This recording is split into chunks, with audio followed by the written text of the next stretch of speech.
Doma Sports Talk worldwide with some news from the world of boxing. So y'all know what time it is. You ain't in a rush to get concussed. Now y'all, let's talk about undisputed boxers. You know what I'm saying? Undisputed boxers are for me like royalty. You know, for me the GOAT is Lennox Lewis. You know, undisputed. Somebody who tried to fight everybody, whoever would, line up, fought everybody. His resume is unprecedented. It's just ridiculous, and he beat everybody. And beat them cool. You know, and I just think Lennox Lewis is the GOAT.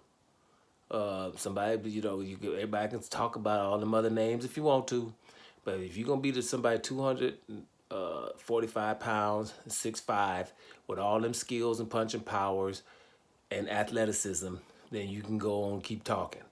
But I don't know all them little dudes 6'1", 195 pounds and 6'2", 210. Back in the day, I just don't see it. Right? So Lennox Lewis, undisputed. I roll to that. I gravitate to the guys who are undisputed or those who, try to become undisputed. Doesn't matter if you make it or not. Now, let's make this clear in boxing. Because in other sports, you don't have to be the very best for us to be fans of you.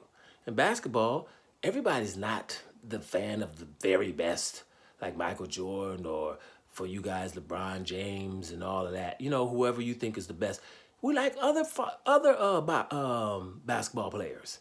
Or in football, it's not the very best. You like a lot of other ones that's not the very, very best. So it's not a slight to all boxers to come out and say, I want to be undisputed.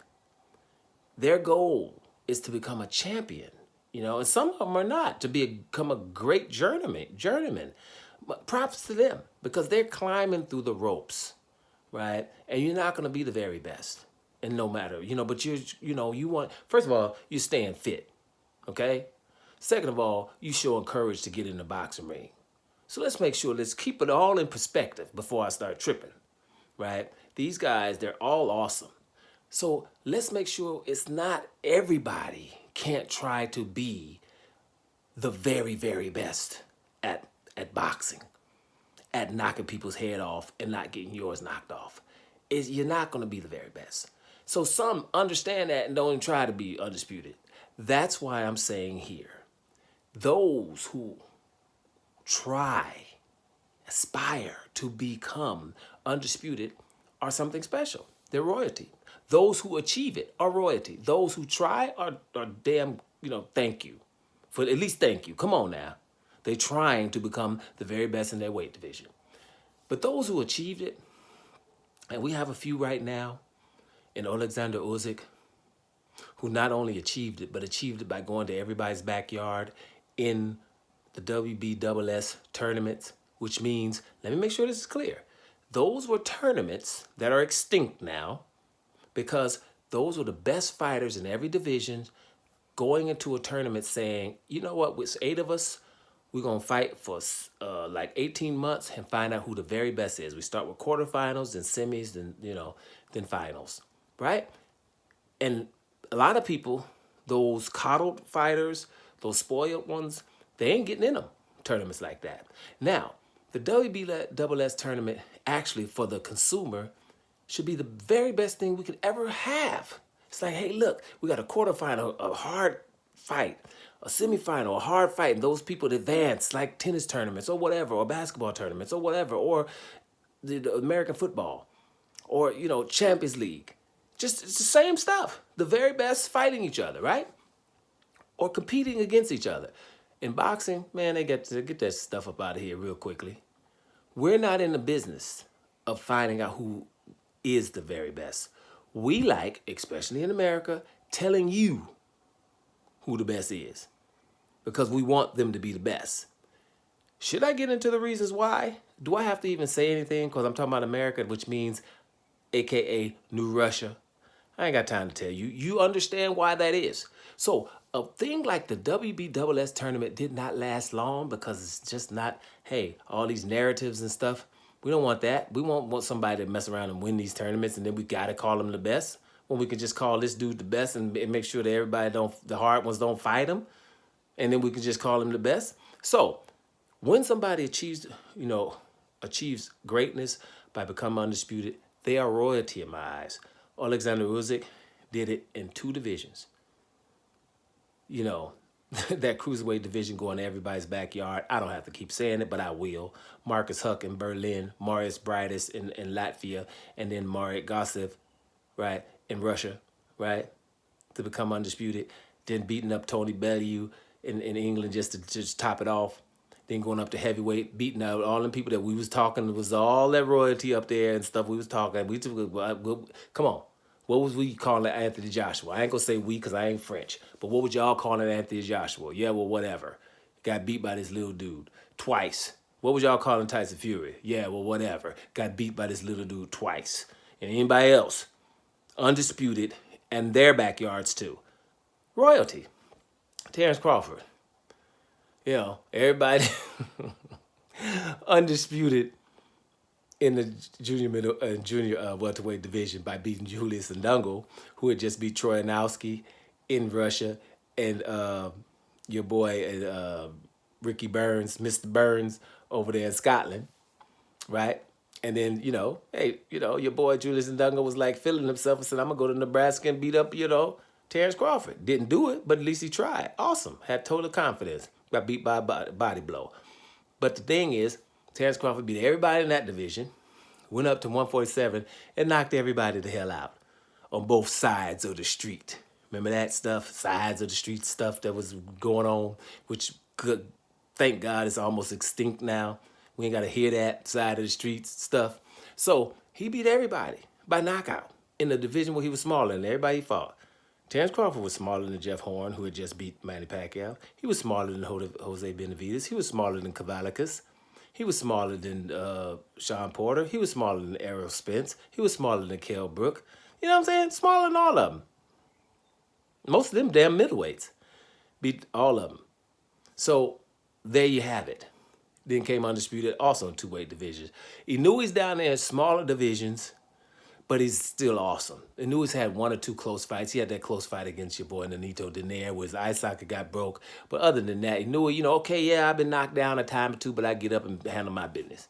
That's why Inoue's number 3 on my pound-for-pound list, because those weight divisions down there is just not a whole bunch of awesome fighters down there. But at least I'm the best, and I'm exciting, and I'm coming to bring the pain. So we give him some love. So those are undisputed. Why I won't say Canelo? Because Canelo isn't undisputed. When he went up, he could have been undisputed in middleweight division. Decided I ain't fighting Demetrius Andrade to get that last belt. I'm just not. I'm going to call him a horrible fighter, and I'd rather, instead of fighting him for that belt, I'll go up here to the super middleweight division, and the WBC is just going to give me their belt. They're going to strip Benavidez first, because I don't want to fight him, and then give me his belt. I never had to fight for that. So I'll go fight your boy, one of the Smith brothers. I forget which one it is right now. Callum Smith. I'll fight Billy Joe Saunders. Tell him, don't fight Demetrius Andrade. Told him, just wait for me. I'll come fight you. Then I'll fight Caleb Plant. I'd rather do that than to fight Demetrius Andrade. And then I fight for 3 belts, and they're just going to give me 4 for it. 4 for the price of 3. Right? That ain't undisputed for me. You ain't be giving no belts. Undisputed, fight for them all and go ahead on. Now, if somebody had them, right, but to just give it to him in the fight, he was fighting Callum Smith for the WBA, and the WBC said, oh, we'll just put that in there. Why, when you have Benavidez there? Make him fight Benavidez. But he didn't have to fight Benavidez in the super middleweight or Demetrius Andrade in the middleweight division, which means he's not on the same cloth from the same caliber as these other guys who's doing it the real way. But back to the point. The reason why I'm even doing this video is just because of, in the welterweight division right now, Jerron Boots Ennis ain't going up to 154. Right? He wants to stay at 147 because he's trying to hurry up and get, undisputed before he goes to 154. He doesn't want the same thing that happened to him that happened to David Benavidez and David Morrell.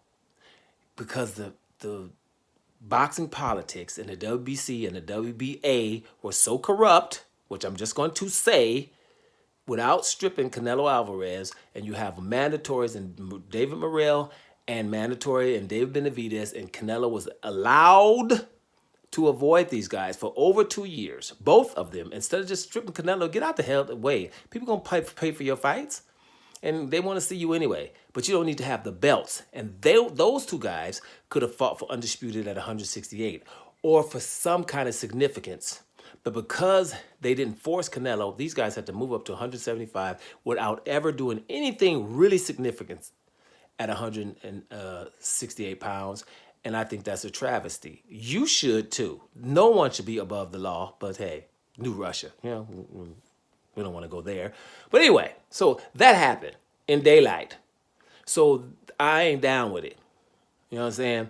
Canelo is not in the Terrence Crawford realm or the Usyk realm or the Inoue realm, right? Just like Manny Pacquiao is not an 8th division champion, but they just say it and hope that you guys believe it, right? So at the end of the day, yeah, because Jerron Boots Ennis is not going to be able, because your boy Brian Nelson ain't fighting him, or Brian Norman, he ain't fighting him, and Barrios with the other title, he about to fight Pacquiao, man. He ain't even thinking about getting close to that, man. He had problems with Gervonta Davis, 2 divisions lower.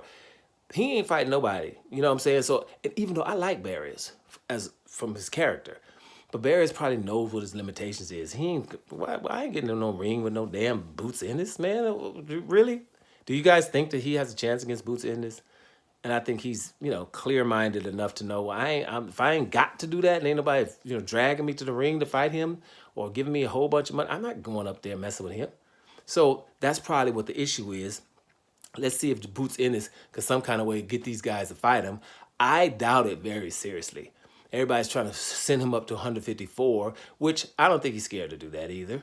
It's just the fact is, can I get some legacy before I move up? That's what these guys are trying to do. You know, before I move up, I get legacy. Everybody wants to, every time, I ain't gonna lie, when it's a brother, as soon as he's about to get some legacy, people start coming with the fights that's just not important. You know, why you don't fight him? Why you don't fight? Bro, I'm trying to fight legacy and you all know it. That's all on purpose too. I'm in that mood, y'all. Can you tell?